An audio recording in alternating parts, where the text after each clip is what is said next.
Shalom Bapak Ibu Saudara-saudari yang dikasihi Yahweh Elohim. Kembali berjumpa dengan saya Pendeta Yakub Sulistyo.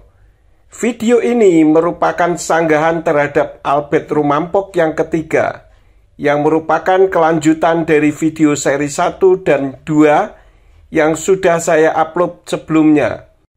Jika Anda bermaksud mencari kebenaran, silakan taruh hati Anda di sudut netral terlebih dahulu, agar bisa mendapatkan berkat rohani dari melihat dan mendengar video ini. Namun jika belum apa-apa sudah a priori negatif, sebaiknya jangan membuang-buang waktu Anda yang berharga dengan menonton video ini. Segera tutup dan kembali melakukan aktivitas Anda. Saya ucapkan selamat beraktivitas dan Tuhan menyertai. Bagi yang melanjutkan menonton video ini, saya ucapkan selamat mempelajari. Adonai Yesus HaMashiach menyertai dan memberkati kita semua. Amin. Karena itu tidak mungkin jika orang Israel atau orang Yahudi itu tidak mengenal kata Allah, atau orang Kristen itu tidak mengenal kata Allah sebelum Islam muncul. Itu tidak mungkin, karena itu sudah digunakan kok. Anda bicara sejarah, tetapi ternyata tidak tahu sejarah. Coba baca dua buku ini. Yang pertama yaitu Agama Israel Kuno yang ditulis oleh T.H.C. Friesen.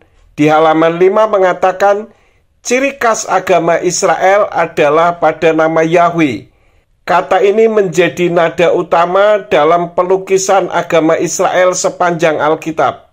Nama Yahweh dipakai lebih dari 6.800 kali. Baca juga buku Sejarah Israel pada zaman Alkitab yang ditulis oleh David F. Hinson.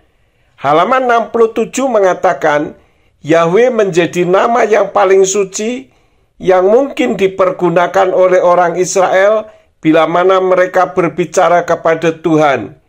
Itulah nama Tuhan yang diterima oleh Musa di gunung. Anda katakan bahwa nama Allah sudah digunakan oleh orang Israel. Coba buktikan, digunakan kapan dan di mana. Anda jangan membohongi jemaat hanya untuk melegalkan nama Allah dalam kekristenan. Ya kan? Itu sudah digunakan. Jadi, argumentasi kelompok ini yang mengatakan Allah itulah sesembahan umat Islam, atau nama Allah, nama Tuhan Islam, itu melawan data sejarah. Coba tunjukkan data atau bukti sejarah kalau orang Israel menggunakan nama Allah. Kan Anda maksudkan itu. Justru Andalah yang melawan data sejarah. Dan saya bisa tanya balik, mana yang lebih dahulu menggunakan kata itu? Islam atau Kristen? Iya, Kristen yang lebih dulu dong.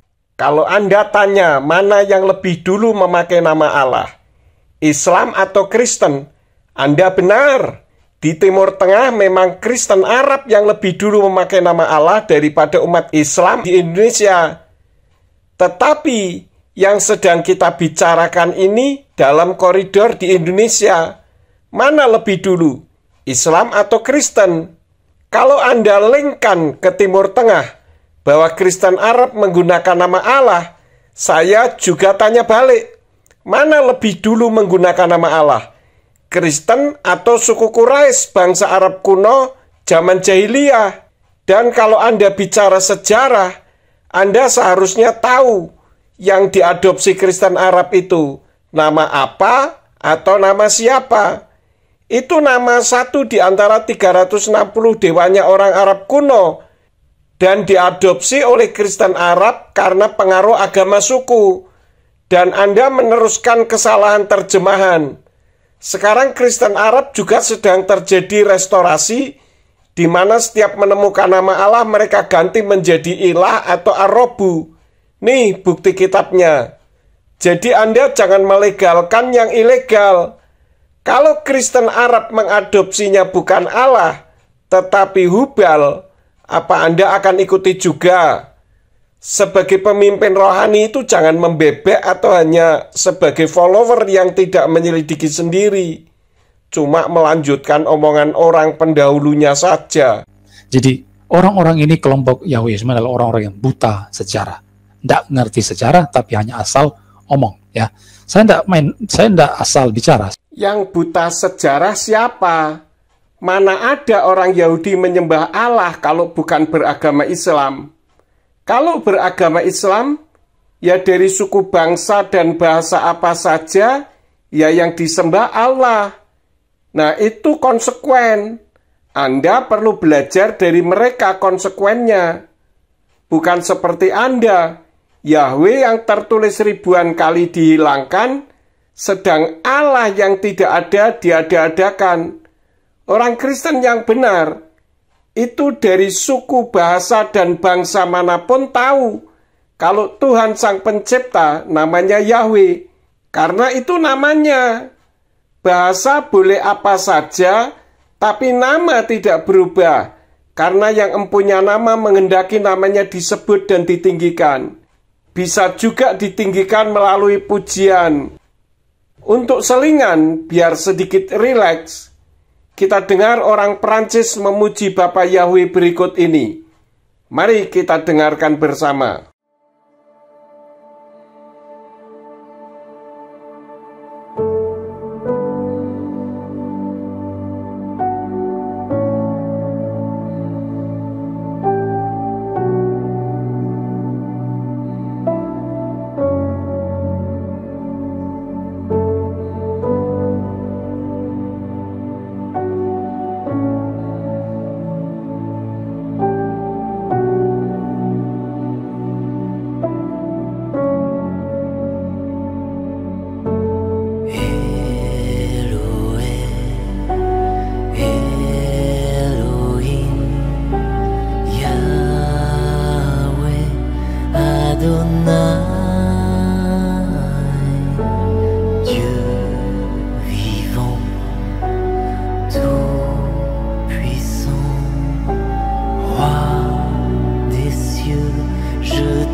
Saya misalnya mengutip dari buku daripada Bambang Nursena misalnya dalam, saudara bisa cari ada begitu banyak literatur yang dicatat bahwa memang kata Allah itu sudah ada sebelum Islam muncul ya.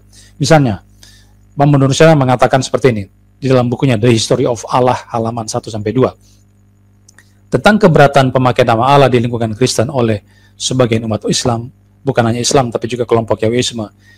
Cak Nur ini adalah Nur Holis Majid ya. Dia salah satu cendekiawan muslim pada masa itu yang hebat, yang top, yang disegani orang. Cak Nur mengatakan begini, hal tersebut bertentangan dengan ayat Quran yang menegaskan orang Yahudi dan Kristen juga menyembah Allah. Menggunakan kata Allah maksudnya. Dalam Quran 22 ayat 40. Juga bertentangan dengan fakta sejarah bahwa kata Allah digunakan sejak zaman sebelum dan sesudah Islam. Jadi dipakai bersama-sama oleh ketiga umat pengikut Musa alaihissalam, Yesus al-Masih, dan Muhammad SAW. Jadi itu menurut Cak Nur, orang-orang yang mempersoalkan kata Allah itu miliknya orang Islam, itu bertentangan dengan sejarah. Karena itu sudah digunakan sebelum Islam ada dan sesudah Islam ada. Ya, ini fakta sejarahnya. Jadi argumentasi mereka itu melawan data sejarah. Jadi mereka ini orang yang buta sejarah sekali lagi ya. Untuk menghormati umat Islam agar tidak salah baca, termasuk menghindari kesalahan tajwidnya, saya minta komputer untuk membacakannya bacaan di dalam kitab Quran surat 22 Al-Hajj ayat yang ke-40 yang berbunyi demikian. Alladzina ukhriju min diyarihim bighairi haqqin illa an yaqulu rabbuna Allah walaula daf'ullahi an-nas ba'dahum bi ba'din lahuddimat sawami'u wa biya'un wa salawatun ومساجد يذكر فيها اسم الله كثيرا ولينصرن الله من ينصره إن الله لقوي عزيز. Yang artinya dalam tanda kurung yaitu orang-orang yang telah diusir dari kampung halaman mereka tanpa alasan yang benar, kecuali karena mereka berkata, Tuhan kami hanyalah Allah, dan sekiranya Allah tiada menolak dalam kurung keganasan sebagian manusia dengan sebagian yang lain. Tentulah telah dirobohkan biara-biara Nasrani, gereja-gereja, rumah-rumah ibadat orang Yahudi, dan masjid-masjid yang di dalamnya banyak disebut nama Allah. Sesungguhnya Allah pasti menolong orang yang menolong dalam kurung agamanya. Sesungguhnya Allah benar-benar maha kuat, lagi maha perkasa. Artificial intelligence mengartikannya bahwa Allah tidak akan menolak sebagian manusia dengan sebagian yang lain. Kecuali jika mereka diusir dari kampung halaman mereka secara tidak adil hanya karena mereka mengatakan, Tuhan kami adalah Allah. Jika Allah tidak mempertahankan sekelompok orang melawan kelompok yang lain, maka biara-biara, gereja-gereja, sinagoga-sinagoga, dan masjid-masjid tempat nama Allah sering disebut akan dihancurkan. Sungguh Allah pasti akan membela agamanya dan akan memberikan pertolongan kepada orang-orang yang membela agamanya. Sesungguhnya Allah maha kuat dan maha perkasa. Maksudnya, jika ada sekelompok orang Yahudi yang mengatakan bahwa Tuhan kami adalah Allah, lalu diusir oleh masyarakat orang Yahudi, maka Allah akan membela. Ini berarti bahwa orang Yahudi tidak mengakui Tuhannya bernama Allah.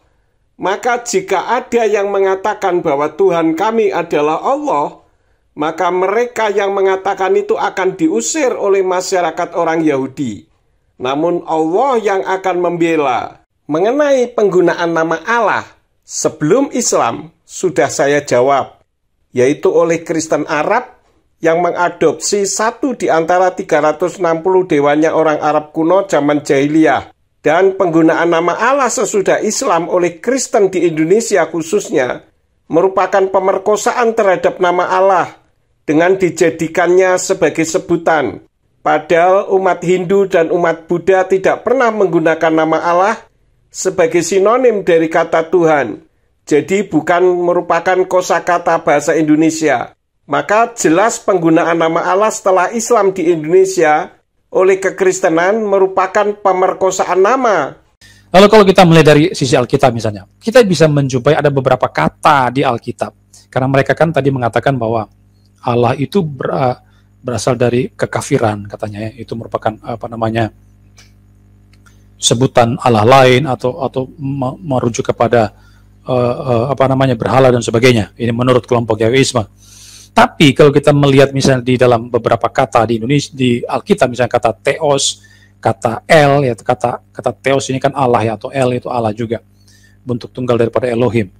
Nah itu disinyalir oleh beberapa teolog itu juga diturunkan dari atau berasal dari kekafiran sebetulnya. Misalnya Herman Bavinck yang mengatakan bahwa kata Yunani theos itu diturunkan dari kata titenai, tein atau teastai, dan pada saat ini beberapa ahli bahasa menghubungkannya dengan Zeus, Dios, Jupiter, Deus, dan sebagainya. Ditafsirkan demikian, maka kata itu menjadi identik dengan kata Sanskerta Deva, atau dewa itu ya. Jadi menurut Bavinck ini, kelihatannya kata theos itu sendiri juga berasal dari kekafiran atau penyembahan berhala pada masa lampau, ya kan, dikaitkan dengan dewa-dewa Yunani pada masa lampau. Tapi kan itu digunakan di dalam Alkitab. Itu diadopsi atau dipakai di dalam Alkitab. Dan bisa. Kalau mereka kelompok Yahwisme mengatakan tidak boleh menggunakan nama-nama yang berasal dari kekafiran atau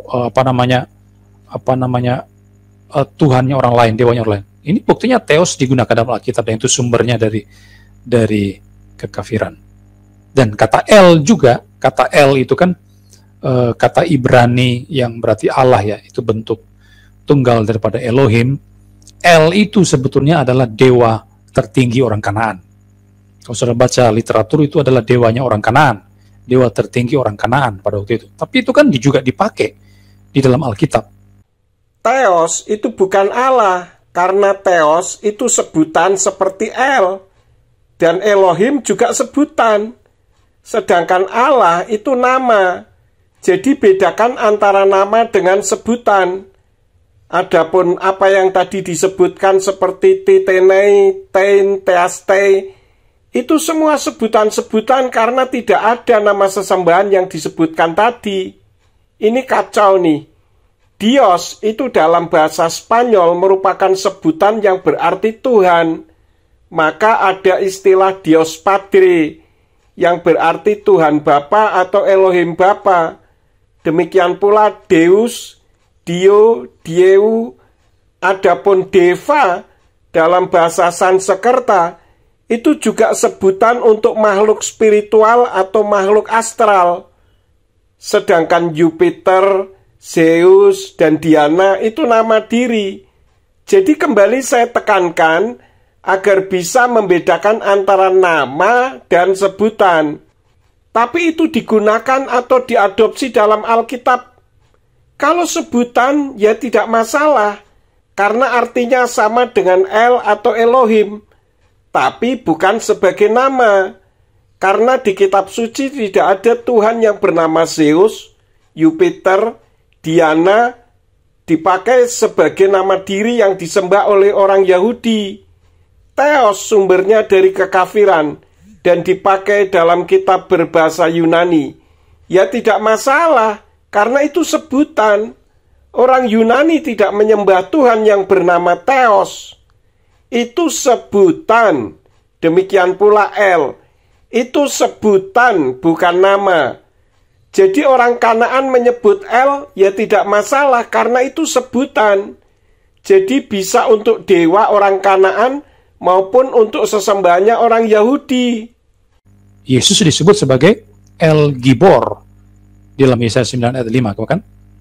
Sebagai Allah yang perkasa. Nah, apakah saudara mau mengatakan Yesus ini adalah sosok berhala karena sudah kata El itu dilekatkan kepada dirinya sebagai El Gibor? Kan tidak. El Gibor itu sebutan yang artinya Elohim yang perkasa. Jadi bisa dipakai oleh kepercayaan apa saja. Maka sebaliknya, kalau orang Kanaan atau orang Arab mengatakan bahwa sesembahannya itu El Gibor, ya boleh-boleh saja karena itu sebutan. Kembali saya tekankan agar bisa membedakan antara nama diri atau personal name dengan sebutan atau generic name. Jadi, walaupun ada kata-kata yang kemungkinan itu dicurigai berasal dari kekafiran, itu tidak masalah dipakai dalam Alkitab. Mungkin salah satu alasan penggunaan kata-kata itu mungkin yang menurut saya mungkin merupakan upaya kontekstualisasi mungkin ya. Seperti itu. Dan itu tidak masalah menggunakan kata-kata yang bersumber daripada berhala atau kekafiran. Itu dipakai dalam Alkitab. Nama Allah bukan kemungkinan atau mungkin, tetapi pasti. Saya sudah menunjukkan bukti-buktinya, dan kitab yang memakai itu kan di daerah tertentu saja. Dan dalam kasus pembahasan kita, ya Alkitab terjemahannya Yayasan Lembaga Alkitab Indonesia. Kok tidak masalah? Kontekstualisasi boleh-boleh saja, dan itu baik. Tetapi bukan berarti nama sesembahannya jadi ikut berubah. Berarti untuk menjelaskan kepada orang yang beraliran kejawen misalkan, nama Yahweh bisa dan boleh diganti menjadi Semar. Apakah ini tidak bermasalah? Yang benar aja. Jadi, sekalipun misalnya kata Allah itu sendiri juga berasal dari kekafiran, ya tidak masalah karena kita tidak memaksudkan Allah itu menunjuk kepada dewa-dewanya atau ilah-ilahnya orang Arab di sana pada waktu itu, tidak. Tapi kita sedang menggunakan kata Allah itu merujuk kepada sosok ilahi yang kita sembah yang bernama Yahweh, atau adalah Yesus Kristus, atau adalah pribadi Allah Tritunggal. Kata nama Allah yang Anda sudah katakan dari kekafiran, Anda katakan tidak bermasalah. Itu kan kata Anda, dan Anda sedang memaksa Tuhan untuk mengikuti kemauan Anda. Padahal firman Tuhan sudah jelas mengatakan di dalam kitab Keluaran pasal yang ke-34, ayat yang ke-14, yang berbunyi, Kilo tistakawe, le'el akhir ki Yahweh kanasmo el kanahu, yang artinya, sebab kamu tidak boleh menyembah kepada sesembahan lain, karena Yahweh yang namanya cemburuan, dialah Elohim yang cemburu. Anda tadi katakan, ya tidak masalah karena kita tidak memaksudkan Allah itu menunjuk kepada dewa-dewanya atau ilah-ilahnya orang Arab di sana pada waktu itu, tidak.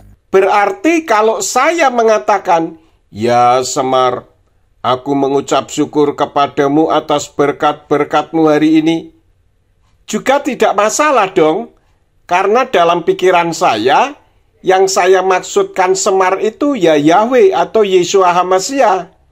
Begitu maksud Anda. Itu artinya memerkosa Tuhan, karena memaksa Tuhan untuk mengetahui isi hati Anda. Anda sedang menciptakan hukum sendiri dan tidak tunduk pada hukum firman Tuhan. Seharusnya jangan memaksa Tuhan untuk mengetahui isi hati Anda. Anda yang seharusnya mengetahui isi hati Tuhan. Bagaimana kalau namanya dipanggil dengan sembarangan atau diganti-ganti dengan sembarangan? Ayat-ayatnya banyak kok yang mengatakan Tuhan tidak mau namanya diganti-ganti dan dipanggil dengan sembarangan. Misalkan di dalam kitab Keluaran pasal 20 ayat yang ke-7 yang berbunyi, Lo tisa et sem Yahweh Elohi kalasawe, kilo yenake Yahweh et asyer yisa et semo lasawe, yang artinya, jangan menyebut nama Yahweh Elohimu untuk kesia-siaan, karena Yahweh tidak akan membebaskan orang yang menyebut namanya dalam kesia-siaan.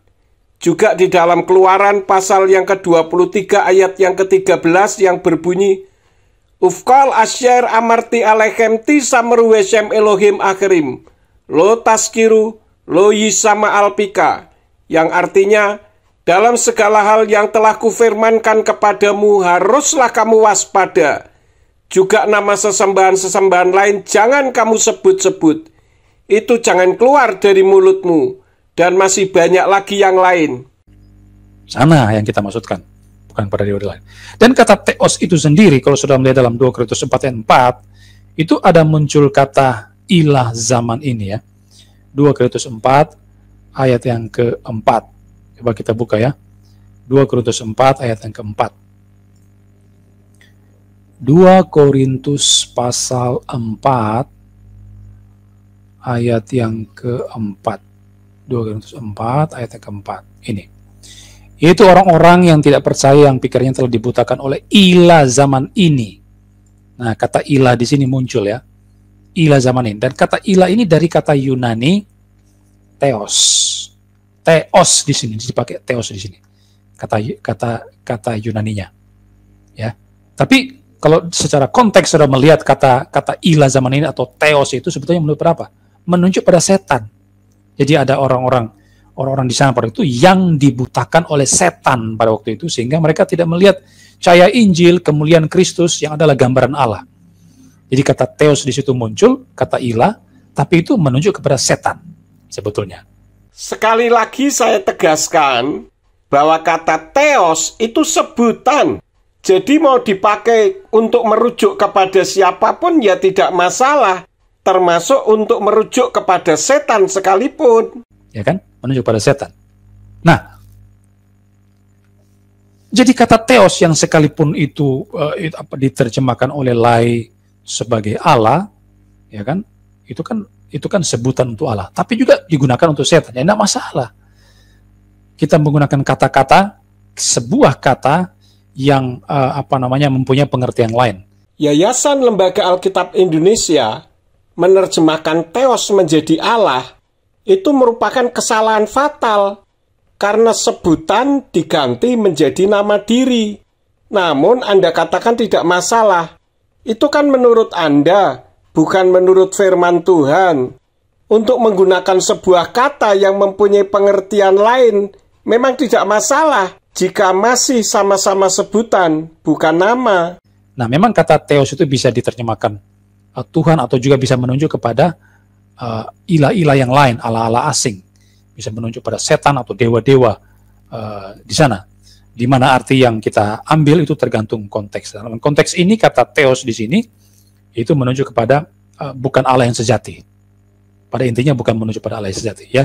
Ini bisa menunjuk kepada setan di sini. Nah, Anda sudah mengatakan bahwa kata theos bisa diterjemahkan Tuhan atau menuju kepada ilah-ilah lain. Itu karena sebutan. Jadi untuk setan pun ya tidak masalah.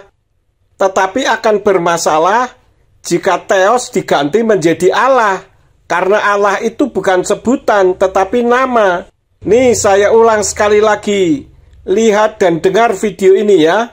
Allah in Arabic is not just the title for God. It doesn't mean God, which I'll explain. Allah is a name, and I will prove that using the Quran. There's a clear distinction between the two words ilah and Allah, which brings me to the Shahada, the testimony of faith. La ilaha illa Allah, which literally translates as there is no God or deity but Allah. The way ilah and Allah are spelled in Arabic do look similar and they sound similar, but are not the same thing. They're not the same word or meaning. When you say la ilaha, ilah means God or gods, but Allah is a name, the name of Muhammad's God. So you're saying there's no God but that one, that precise name, la ilaha illa Allah. Among all the other gods, Allah is the one and the only one according to Islam, according to Muslims, Muhammad. Allah itu bukan sebutan atau dari al-ilah. Kenapa? Karena satu, Allah itu nama Tuhannya umat Islam. Contoh, ketika orang Islam di Arab sembahyang, mereka mengucapkan Allahu Akbar. Begitu juga dengan orang Islam yang ada di Amerika, mereka tetap mengucapkan Allahu Akbar, bukan God Akbar. Kedua, Allah itu bukan dari al-ilah dengan menghilangkan alif seperti yang dijelaskan para dosen Islamologi. Sehingga tinggallah.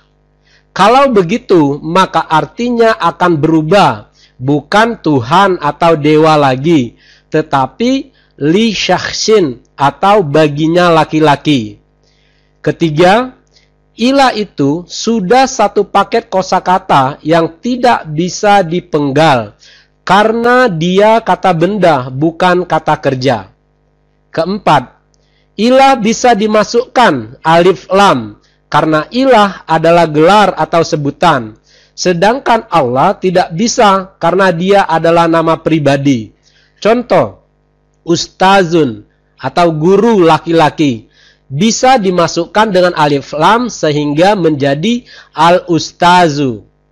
Tetapi Fatimah tidak bisa ditulis menjadi al-Fatimah karena Fatimah itu adalah nama pribadi.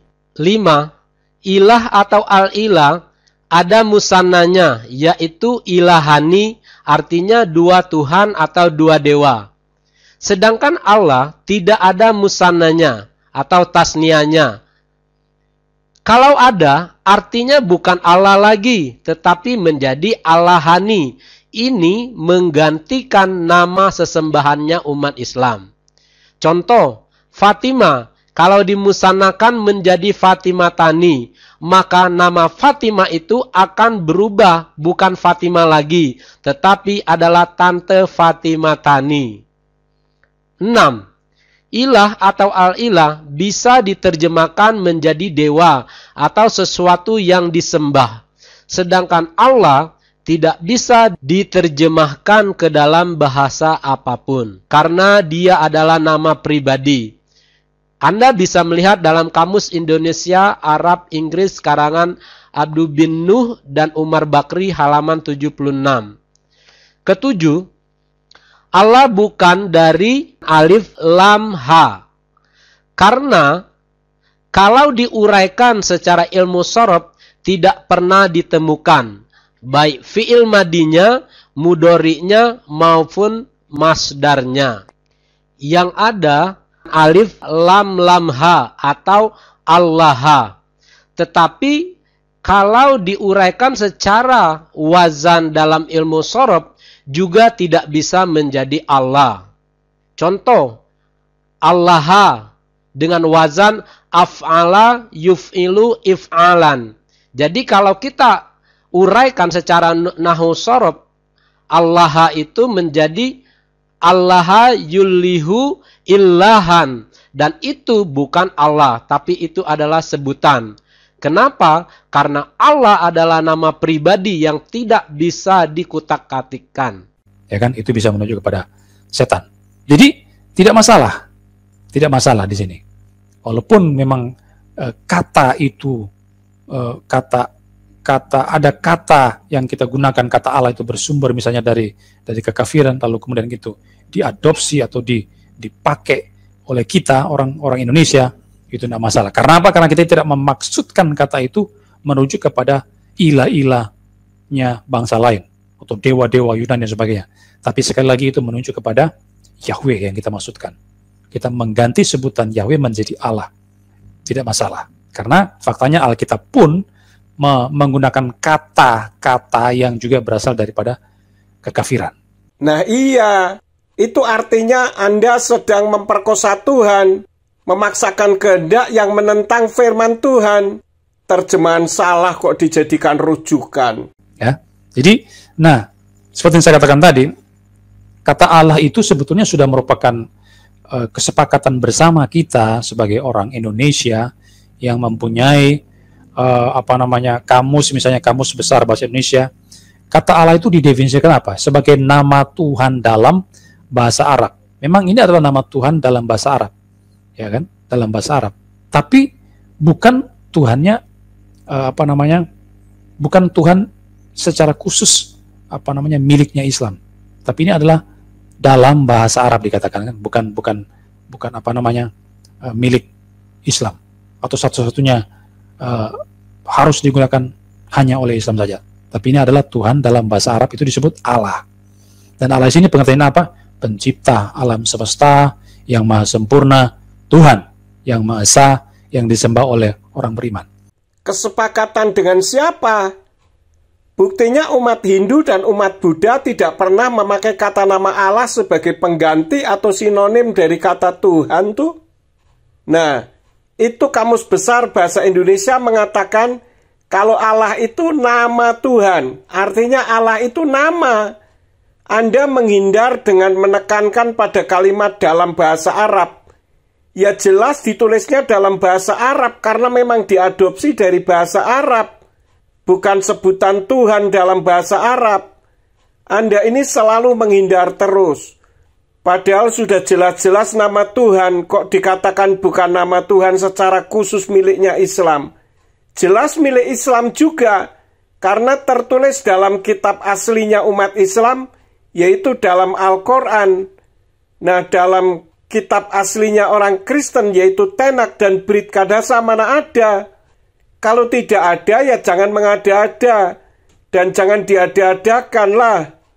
Meskipun nama Allah itu juga merupakan satu di antara 360 dewanya orang Arab kuno, zaman jahiliyah suku Quraisy sebelum Islam lahir. Tapi kalau itu sudah diadopsi oleh umat Islam sebagai nama diri, yaitu dengan mengubah konsep seperti yang tertulis di dalam buku Passing Over Melintas Batas Agama ini, tentu kita harusnya menghormati. Anda menghindar lagi dengan mengatakan sebagai Tuhan yang Maha Esa yang disembah oleh orang beriman. Beriman kepada siapa? Tentu yang dimaksud adalah bagi orang yang beriman kepada Allah. Saya tidak beriman kepada Allah, tetapi saya beriman kepada Yahweh Elohim di dalam nama Yeshua HaMashiach dan Ruach HaKodes. Jadi kita menggunakan definisi ini. Ketika orang Kristen mengganti kata Yahweh di sana menjadi Allah, maka yang dimaksudkan orang Kristen itu ya ini, yaitu Tuhan yang pencipta alam semesta, yang menciptakan segala sesuatu, yang maha sempurna, Tuhan Maha Esa, yang disembah oleh orang Kristen, yang merujuk kepada Allah Tritunggal, yang merujuk pada Tuhan Yesus Kristus. Jadi sebuah kata itu menurut saya tidak masalah kita mau gunakan kata apa saja. Orang-orang Kristen mula-mula tidak pernah menyembah Allah. Di kitab Perjanjian Baru berbahasa Yunani yang Anda anggap sebagai kitab asli pun tidak ada kata nama Allah tuh. Anda ini hebat, berani mengatur Tuhan. Yang terpenting adalah bagaimana kita mendefinisikan kata itu. Nah, ini yang penting di sini. Mau pakai kata apa saja, terserah. Yang penting bagaimana saudara memberikan arti atau pengertian terhadap kata yang saudara gunakan itu. Ya kan? Itu artinya Anda memaksa Tuhan atau memperkosa Tuhan. Karena Tuhan harus mengikuti Anda. Kalau saya menjadikan Albert menjadi Tuhan, boleh juga dong ya. Yang penting kan bagaimana mendefinisikan kata yang saya pakai. Jadi Albert saya pakai saja untuk mengganti Yahweh. Boleh ya? Orang-orang orang-orang di daerah tertentu menyebut tete manis. Tete manis itu menuju kepada Tuhan, kepada Allah, pencipta segalanya. Mereka mengganti itu dengan tete manis. Apakah salah? Tidak salah dong. Mereka pakai itu. Yang mereka maksudkan memang itu menuju kepada Sang Pencipta.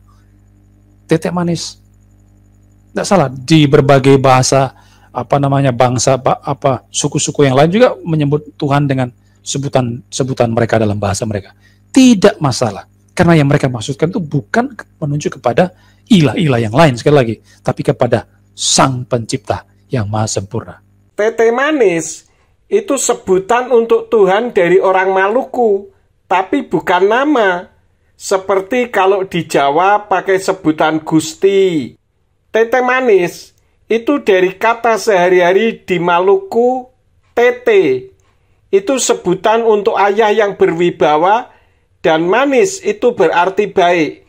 Nah, kata tete manis itu dipakai untuk menyebut Tuhan. Jadi itu sebutan, bukan nama diri. Ya kan?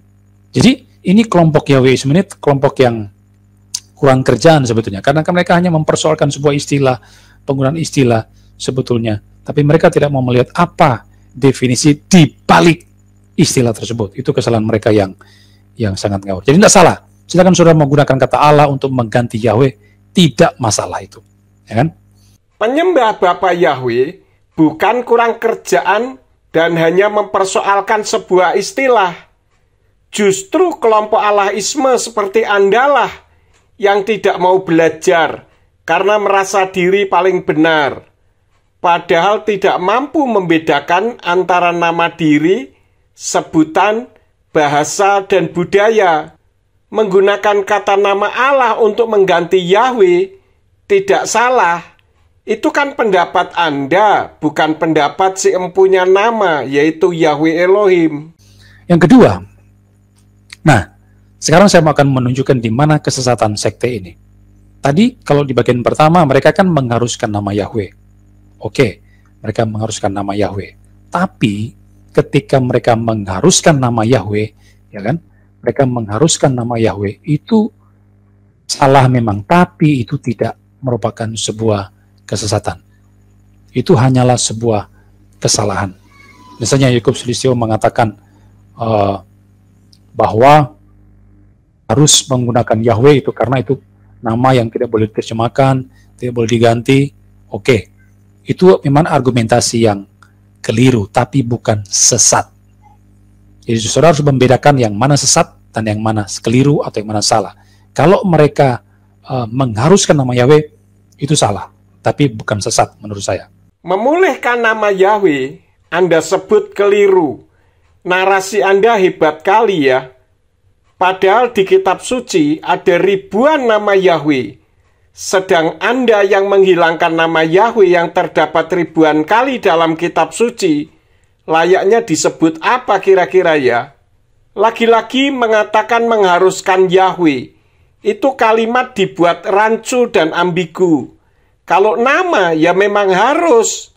Tapi kalau sebutan ya bisa diganti-ganti dengan apa saja asal sama-sama sebutan. Jadi jangan menarasikan seolah-olah tidak ada lagi kata Tuhan, Elohim, tapi semuanya harus Yahweh. Itu cara Anda menggiring orang agar antipati dengan nama Yahweh. Nah, kesesatannya itu di mana? Di sini. Kesesatannya itu ketika mereka mengatakan bahwa nama Yahweh itu punya andil untuk masuk surga. Disitulah kesesatannya. Yakub Sulistyo berkata begini, ingatlah bahwa password masuk ke dalam kerajaan surga sesuai dengan kitab Wahyu 14 ayat 1, yaitu nama Yahweh dan nama Yesua harus ada dalam otak pikiran kita. Dalam Haferit, Hakadasa malah hanya nama Bapaknya saja. Ini dalam artikel Sulistyo yang berjudul Pertanyaan Umum Seputar Nama Yahweh dan Allah. Di sini ya, di www.messianicindonesia.com. Ini adalah situs milik Pendeta Teguh Hindarto ya. Dulu waktu saya debat dengan Pendeta Teguh Hindarto, saya mengutip kata-kata Sulistyo sini yang saya kutip di dalam websitenya Teguh Hindarto. Tapi setelah saya lihat kemudian, beberapa kemudian, kelihatannya dia sudah menghapus situs mesianiknya ini ya. Dia sudah menghapus. Tidak tahu kenapa dia hapus, mungkin karena sudah setelah dia berdiskusi dengan saya melihat dia sudah menghapus situsnya, itu sudah tidak ada muncul lagi di dalam. Saya coba cek lagi, itu sudah tidak ada juga. Sudah lama dia sudah hapus itu. Dan di dalam websitenya Teguh Hindarto, Pendeta Sulistyo mengatakan password untuk masuk ke dalam kerajaan surga yaitu nama Yahweh dan nama Yesua, nama Yesus harus dalam otak kita, harus dalam pikiran kita. Jadi kalau kita dalam otak kita cuma ada nama Allah, masuk neraka kamu akan masuk neraka karena kamu sedang menggunakan password yang salah. Passwordnya itu adalah Yahweh dan Yesua Hamasiah. Jadi saudara dan saya yang pakai kata Allah, kasihan dulu engkau masuk neraka, kata Pendeta Yakub Sulistyo. Tadi Anda katakan tidak sesat, tetapi keliru. Sekarang mengatakan sesat. Gampang amat Anda menghakimi orang. Nama Yahweh memang punya andil untuk masuk surga di samping beriman kepada Yeshua HaMashiach. Baca nih, kitab Roma pasal 10 ayat 13 dalam kitab Brit Kadasa yang berbunyi Kikol Asyer Yikra Vesem Yahweh Yimalet. Yang artinya, sebab barang siapa yang berseru kepada nama Yahweh akan diselamatkan. Nah, bagaimana kalau berserunya kepada nama Allah? Ya selamat juga sih, tapi ke surganya Allah, bukan ke surganya Yahweh. Kenapa saya disalahkan? Salahkan kitabnya. Kenapa tidak berbunyi Kikol Asyer Yikra Vesem Allah Yimalet? Jadi siapa yang sesat kalau begitu? Kitab Brit Kadasa, Perjanjian Baru berbahasa Ibrani. Yang mengatakan itu bukan saya, tetapi firman Tuhan. Jadi kalau mau disalahkan, mau disesat-sesatkan, salahkanlah firman Tuhan dalam Brit Kadasa.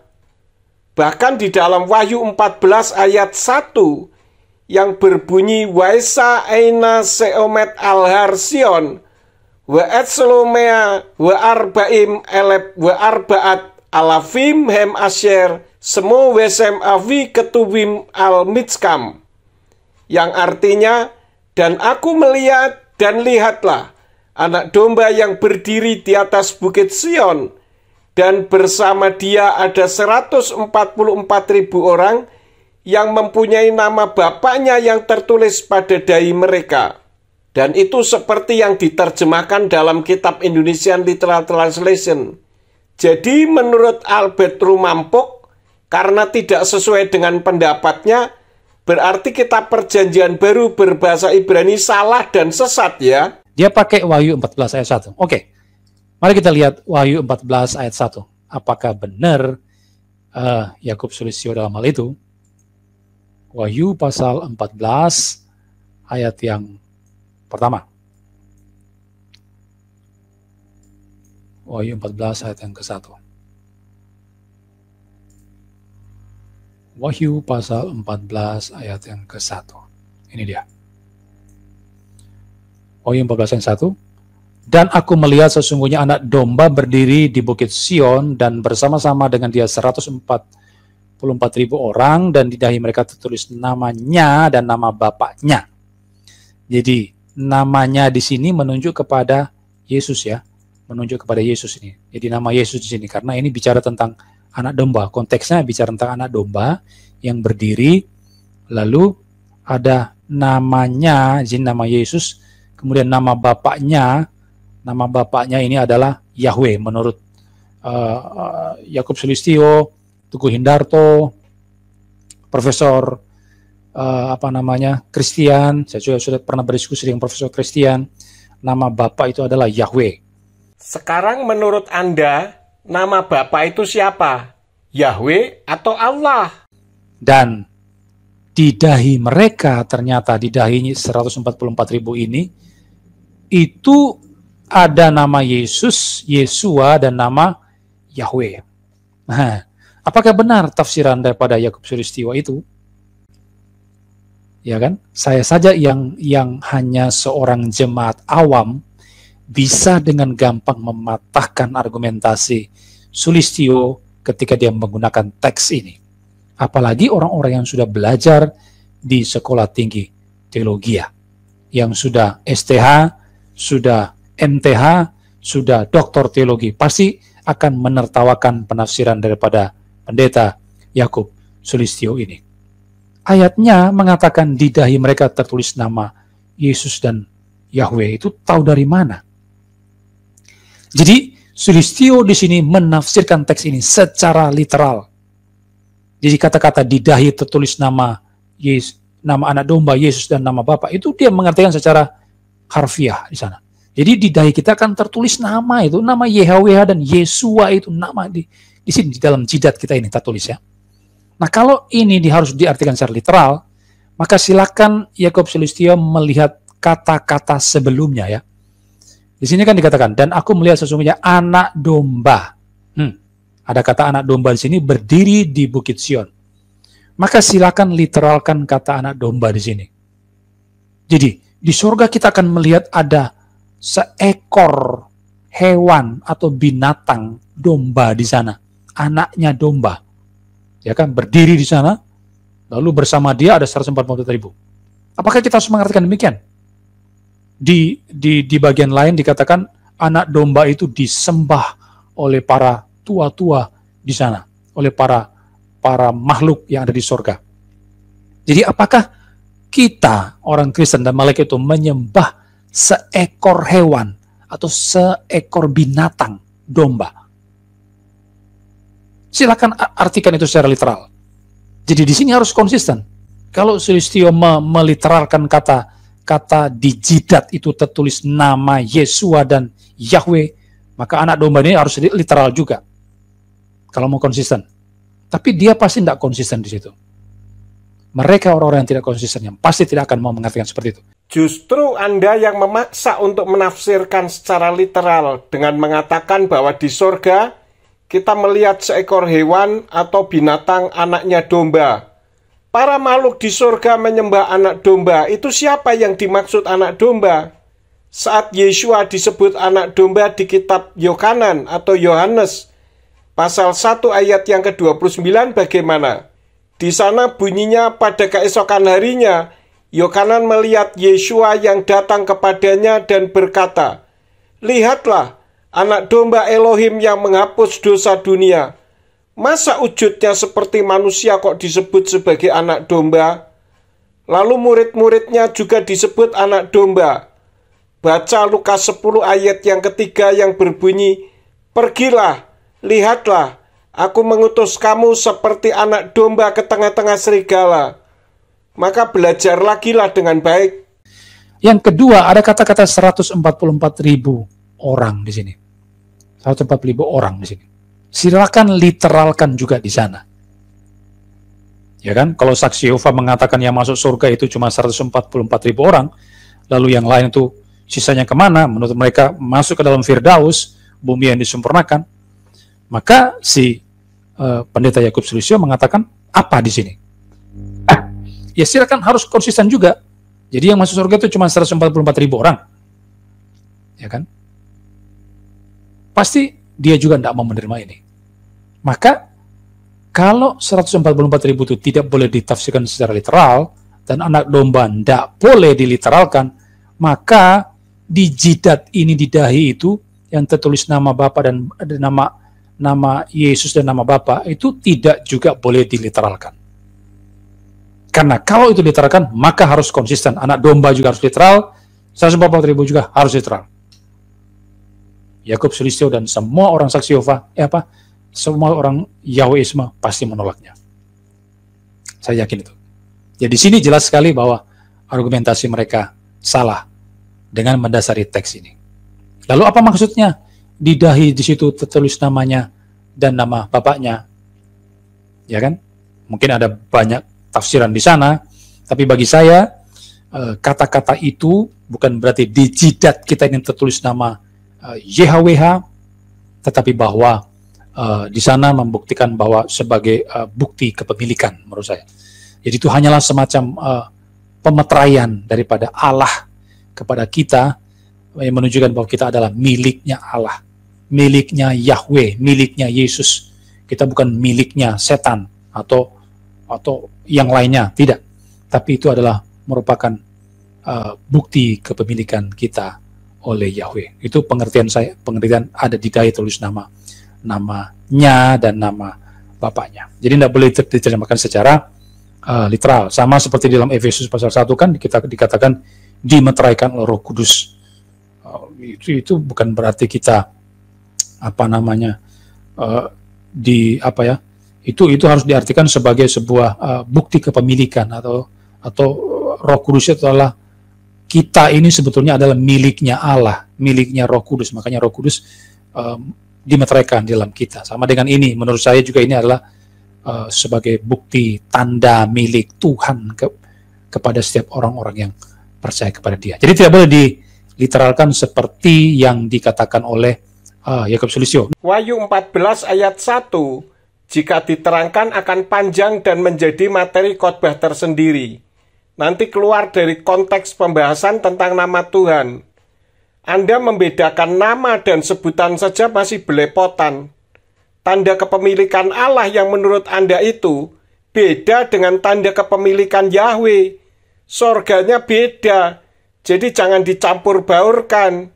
Belajar lagi aja agar bisa membedakan antara nama, sebutan, bahasa, dan budaya.